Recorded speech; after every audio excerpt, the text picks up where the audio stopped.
Welcome to Charting Toward Intimacy, where we're expanding the conversation around Catholic sexuality. We're your hosts, Ellen and Kathleen.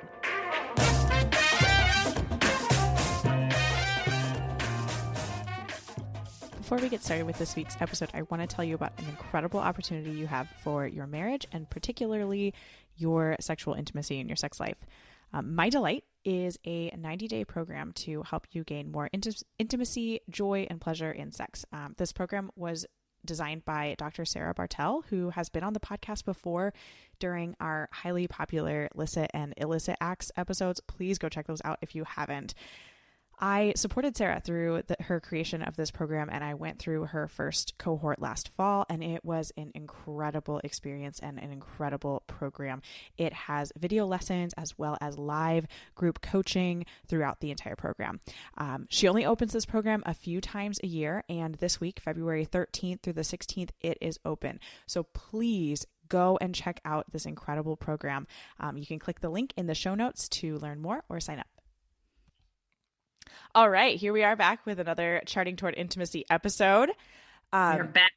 Today, we are talking about your marriage in the world and the battle that your marriage is facing. The battle between good and evil that is happening in your marriage. Whether you realize it or not. Yeah, whether you realize it or not. Yeah. What we want to start with, though, the title of this episode, if you saw the title of this episode, it says A Letter from Valentine.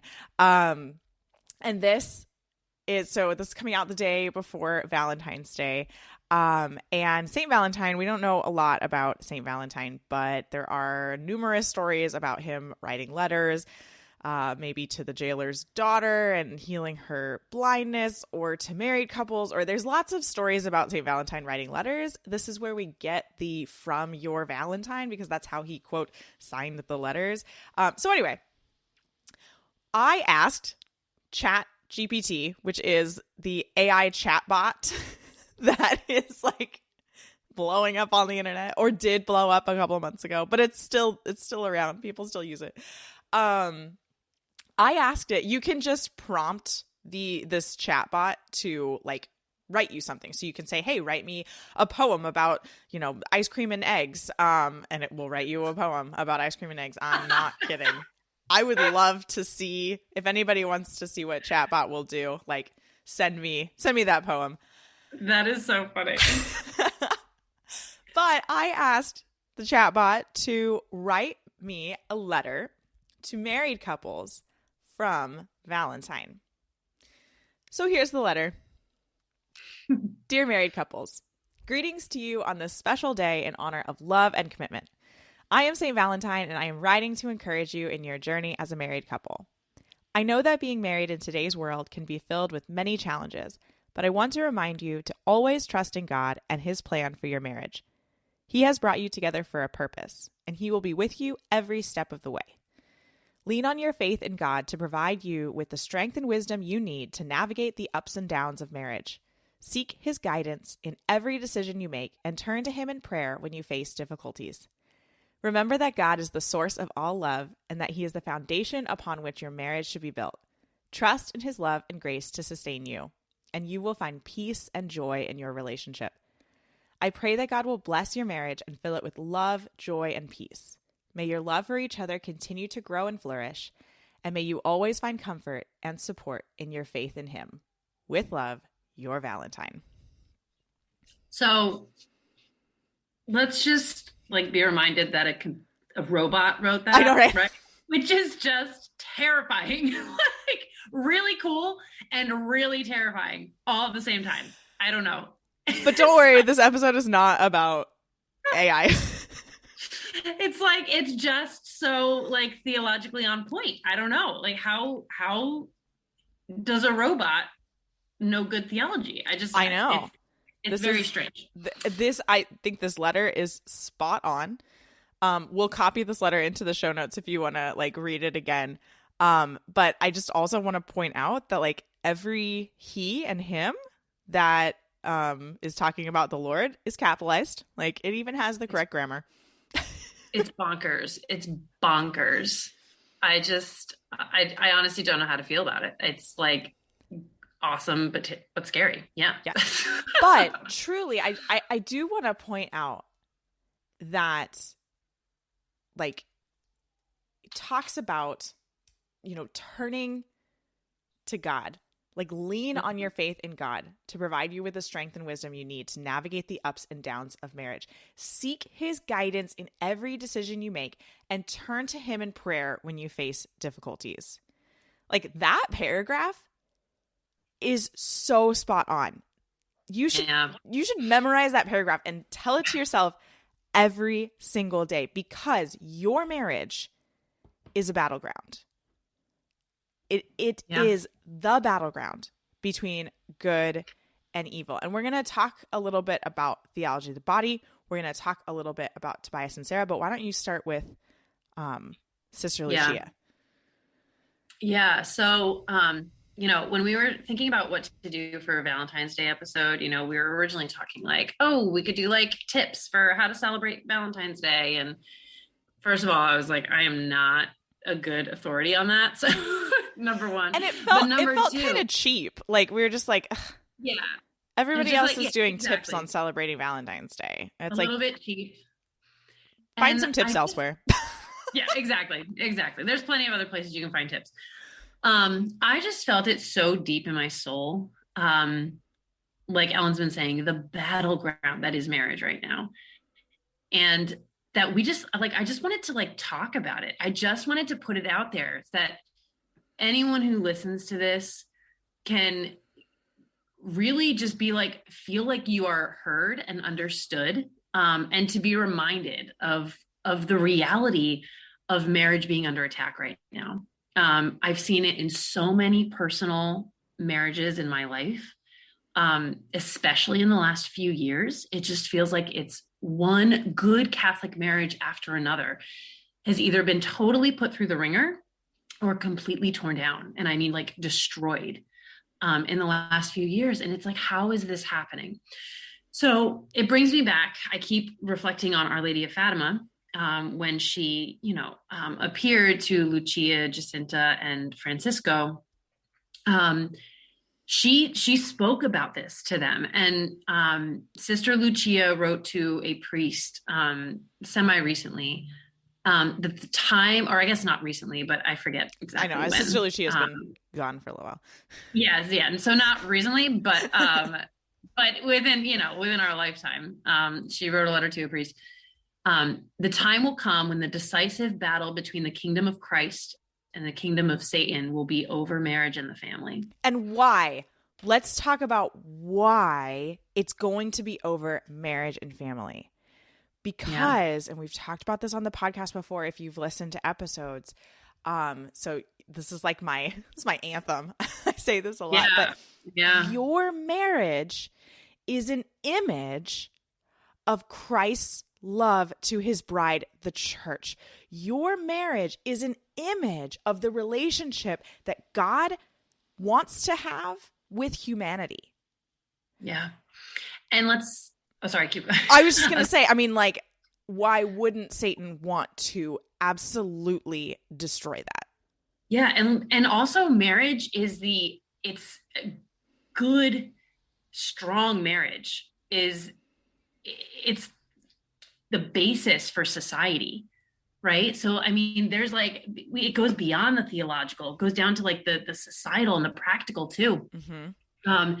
That if we can destroy the basis for society itself comes crumbling down, and I don't know, maybe it can get worse, but it has felt to me lately like we are in that final battle. Like we are in the throes of that battle. So I think that we really want to take this episode to sort of speak to all of you married couples and sort of remind you what your marriage is, but also like how hard marriage is. And it's okay that it's hard, and to really encourage you that even though it's hard, we need to persevere. Mm-hmm. Because if we don't, we are letting Satan win. And I am sure that there are a lot of you who are seeing what I've been seeing lately. And maybe you're seeing it in your own marriage. Maybe you're seeing it in your own marriage. And if that's the case, we want to speak to you. Like, we want to encourage you to keep pushing. And we know it's not easy. We know it's hard. We know there are layers to the problems that maybe you're experiencing or to the frustrations that you're experiencing. It's not just a simple, oh, if we fix this, we fix our marriage. There are probably many things that need to be fixed, but nothing is impossible if you give it to God. Right. Like, we just want to say too that if you feel like something is just trying to attack your marriage, and you just feel like just you and your husband, or if you're a man listening, you and your wife, like you and your spouse just can't get things right, that's because there is something trying to attack your marriage.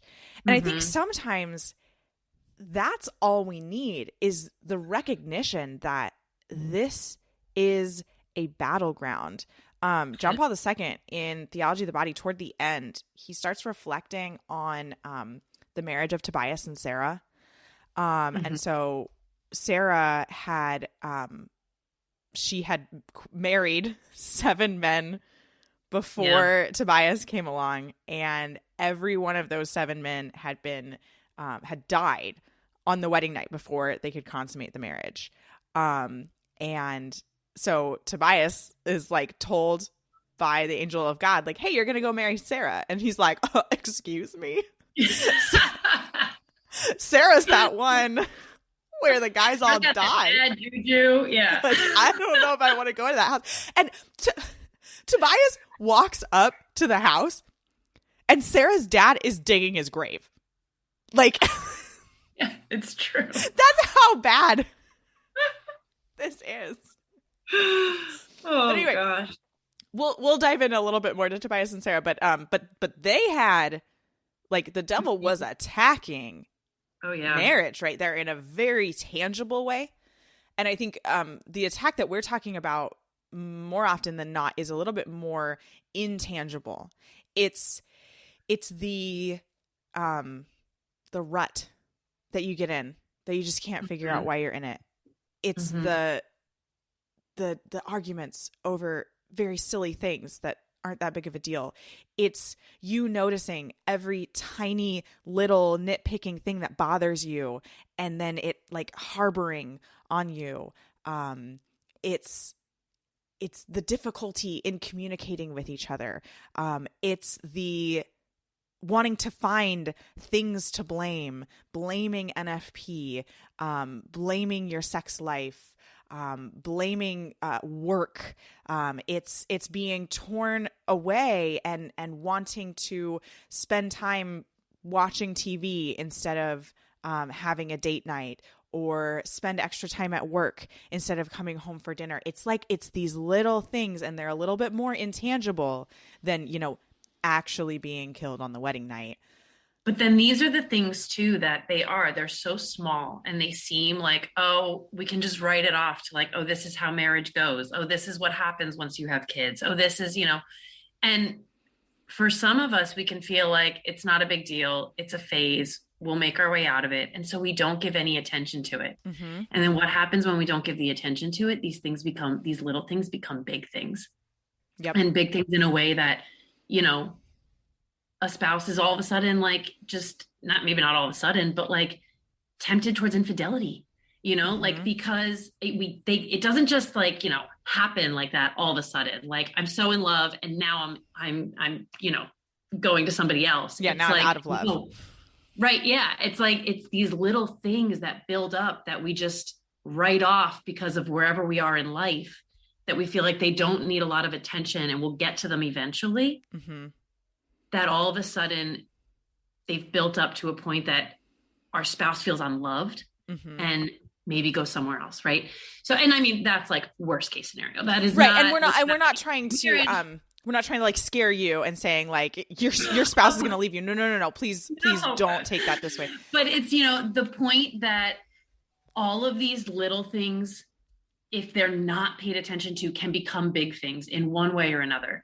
And it's just, we want to really encourage you to focus on the little things in your marriage, because they become big things. And when we focus on the little things, like the fruits become big, so it's, you know what popped into my head when you were saying, you were talking about in love and falling out of love. Yeah. So going back to our AI generated letter, which this is a very true theological statement. God is the source of all love. God is love. Yeah. I wish I had the catechism quote right now, but somewhere around the mid 200s, God is love. God is love. Yeah. Because God is a Trinity, and the Trinity is this outpouring of love. But yeah, so if God is love, if God is the source of all love, if you are in love, you are in God. You are walking with God. And as soon as you say something like, "Oh, I'm out of love. I've fallen out of love," you're not with God anymore. Yeah. You're not walking with him. And so it is important to remain in love, as in remain in God in your marriage. And not infatuated. Not infatuated. Right. We're not talking about like, "Oh, I'm in love, lovey-dovey," right? We're talking about being in love itself. Like allowing, asking God to just place your marriage in the middle of the Trinity. Yeah. And allowing his love to just like flow through the two of you, to each other and then to him, and, just like set yourself right in the middle of that triangle, right? Yeah. Because getting to the heart of what does it mean to be in love, right? I mean, from a cultural standpoint, we think of in love as infatuation, right? Like I'm so overwhelmed with feelings, with positive emotional feelings for this person, right? And that's not what you can't have the feeling of being in love be the foundation of a marriage. Like you're saying, it needs to be placing yourself in love himself, so that love then becomes an act and a choice and not a feeling. Right. God isn't a feeling. Right. God is the creator. He is an action, sort of, in a sense. He can prompt us. He prompts us. He guides us and directs us towards action, right? He directs us towards service of another, to action. Yeah. And so we can then say, like, it doesn't matter how I'm feeling is not, it's not the guiding star for my marriage. My action is, right? Am I choosing to love my spouse today, even though they really ticked me off yesterday and I'm not having very positive feelings for them right now? Am I waking up this morning choosing to love them? Right. And this is language that's used in a lot of like marriage preparation programs. Like love is a choice. And I just, oh gosh, I feel like it's too late when we're talking to engaged couples about love being a choice, because at that point, like when you're engaged, you're like infatuated. You're still in that infatuatedness. And a couple of years into marriage, you might still be in infatuatedness, or maybe not. Maybe the second, like in my marriage, basically the second we got married, infatuation went away. And we were immediately in a battle. And it was really, really hard. I was actually just talking to someone a couple of days about how, and he shared the same exact sentiment. I would not want to go back to the first 6 months of marriage. I have said that to oh my gosh, it's so funny. I have said that recently to my husband. I was like, if you could go back to our wedding day and re-experience it and like start everything all over, like, would you want to do it? It was like, heck no. Oh my gosh, where we're at is such a better place. Oh my gosh, there is so much growth that has happened. I would never want to go through it again. And it's painful. That is because of the grace of God. It is not because of our own humanity. It is not because my marriage is better than yours, you listening, right? Like, it is because God has allowed my husband and I the grace to grow out of where we were at when we first got married into, where we're at now. And God willing, he will allow us to continue to grow in love, in him, right?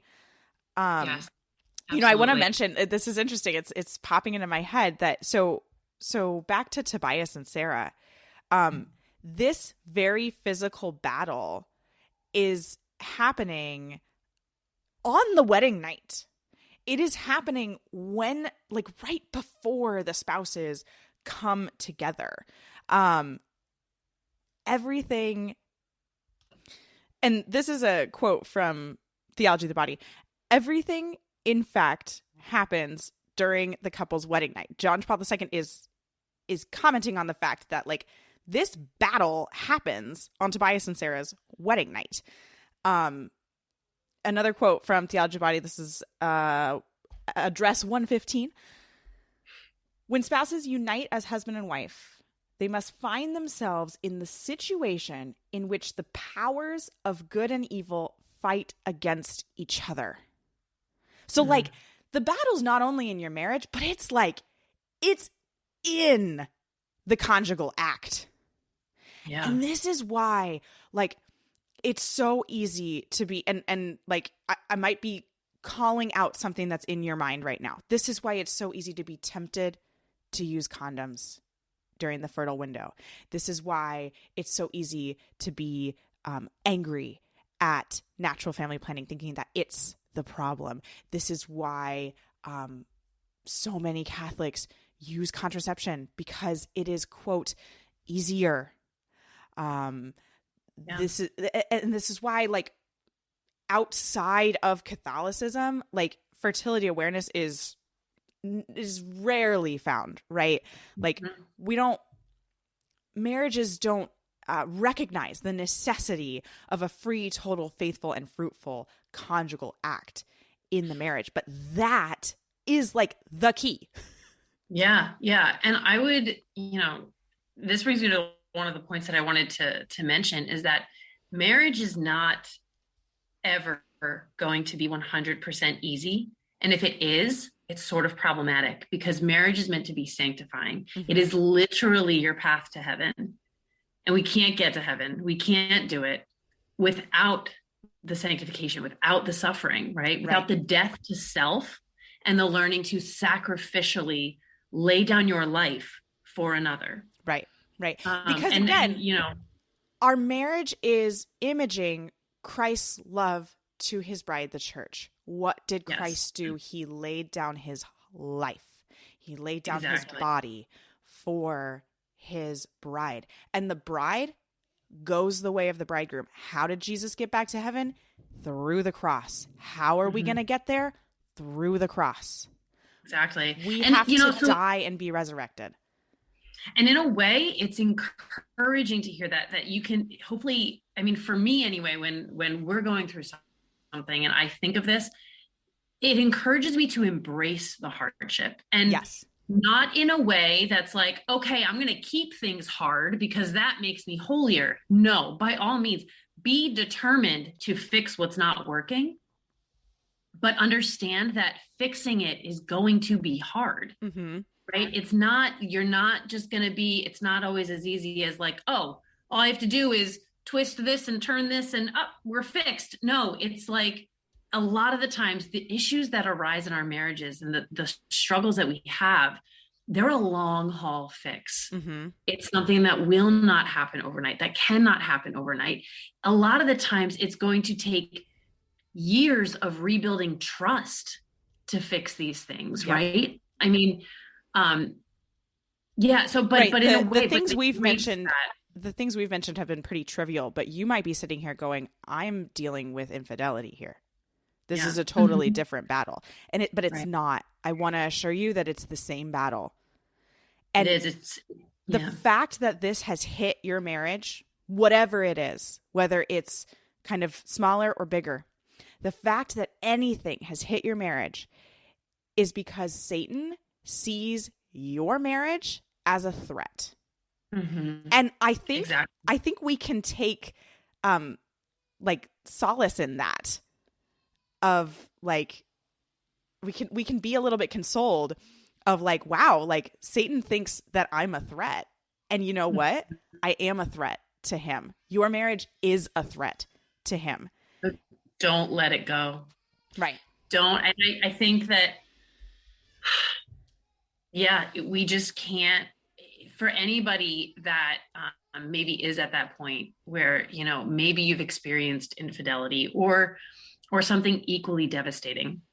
And you feel like you've grown so far apart, you don't even know your spouse anymore.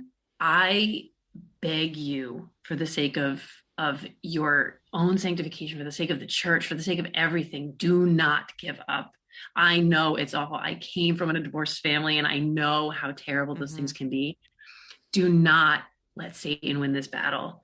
There are so many good resources out there. I know Retrovai is like a big. Oh, Retrovai is amazing. And it's not just for couples that are like on the last string. Right. Like, yeah. you don't have to be on the brink of divorce to go to a Retrovai retreat. Mm-hmm. Right. Exactly. So, you know, look up those resources, and I'm sure there are many people who are just going to kind of be like, you guys have no idea what it's like. And you're right. We don't. Like, we don't. But God does. God does. And he walks with you the entire way. And if you needed a sign to just like keep pushing and to not give up, like, please let this be it. Like, we are asking you for the sake of the kingdom of God, please don't give up and don't give this one over to Satan, because that is exactly what he wants. You are a threat and he wants to take you down. He wants your marriage destroyed. Don't let him do it. Right. And this brings me to my husband, like, God love him, for, we are both such flawed human beings. But over the last like several years, I have just seen how much he has grown in virtue. And the message that he's really sent to me in a lot of ways is that our marriage is literally everything. Mm-hmm. It is our vocation. It is our path to heaven. It is everything. And the way he says it is, it says, if somebody came into my house and threatened my family, I'd kill him. Like, that's it. Like, nobody's going to come in and threaten my family. And so in the same way, if something comes in and threatens our marriage, he's like, that's it. It's scorched earth. That's the term he uses all the time. It's scorched earth. I don't care what people think of me, what I have to do. I don't care about anything. Like, it is scorched earth. I will burn everything down to save our marriage. Yes. And it's such and it could be anything. It could be, like we said, work. It could be another person, the threat of another person, right? It could be just comparison, comparing yourselves. Comparison. Exactly. He's like, I don't care what's coming in. If it's threatening our marriage, it's done. It's gone. And I have so appreciated, and it's been really encouraging to me and my personal wounds, I would say, of, that I've kind of grown up with, and fears of marriage and infidelity and all this kind of stuff. It has been so encouraging for him to outspokenly have that, just that perception, you know what I mean? That perspective that it's like, no, nothing's coming in here. And I think that's something we all can really try to look at when we see those little things that, might not be perfect, or that we kind of are tempted to brush off. Can we look at that and say, is this a long or short-term threat to my marriage? And if it is, friends, scorch earth. That is it. Like, nothing else matters. You tackle it, because that's where the battle is. A really great place to end is coming back to our AI generated letter. I just love how this letter ends. And I think that this is a great place to end this podcast episode. And I think St. Valentine actually is saying this to us, even though it was generated by AI. But God works through everywhere. St. Valentine generated it through the AI. Yeah, I agree. So St. Valentine is telling you, I pray that God will bless your marriage and fill it with love, joy, and peace. May your love for each other continue to grow and flourish, and may you always find comfort and support in your faith in Him, the Lord, capital H Him. Yeah. And that's where we want to end today, not tonight. Maybe you're listening to it tonight. Thanks so much for listening. If you are not already following us on Instagram, be sure to check us out at Charting Toward Intimacy. And if you listen to podcasts on a platform that gives you the option to rate or review, we'd love for you to do that because it helps us spread the word about the podcast. If you ever have questions, comments, or episode topic ideas, please reach out to us. We love to hear from you. You can reach out on Instagram or send us an email. Our email is in the show notes. Until next time.